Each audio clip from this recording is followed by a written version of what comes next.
কেইখনতো প্ৰায় ৮,০০০ শিক্ষক। এই গোটেই অৰ্থাৎ প্ৰায় ৩৫,০০০ নিযুক্তি আমি মাৰ্চ মাহ বা এপ্ৰিল, বিশেষকৈ বহাগ বিহুৰ আগতে আমি ৬,৪৩৪টা পোষ্টৰ বাবে আবেদনৰ প্ৰক্ৰিয়া আৰম্ভ কৰিছিলোঁ।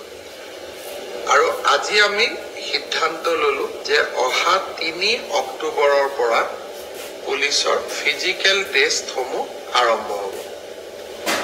গতিকে মই সকলোকে অনুৰোধ কৰিম যে বানপানীৰ যেতিয়াই পানী শুকাব, আমাৰ খেলপথাৰসমূহ মুকলি হ'ব, আমি দৌৰা প্ৰেক্টিচ আৰম্ভ কৰিব লাগে।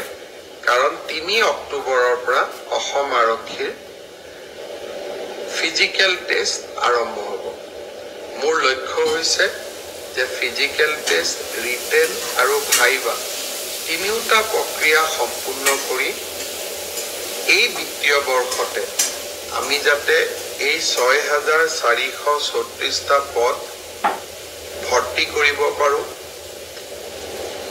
এটা সুন্দৰ নিযুক্তি প্ৰক্ৰিয়াৰ মাজেৰে ল'ৰা ছোৱালীক নিযুক্তি দিব পাৰোঁ, আৰু তাৰ লগে লগে ২০২৫ চনৰ বাবে আকৌ এবাৰ নিযুক্তি প্ৰক্ৰিয়া আমি যাতে আৰম্ভ কৰিব পাৰোঁ।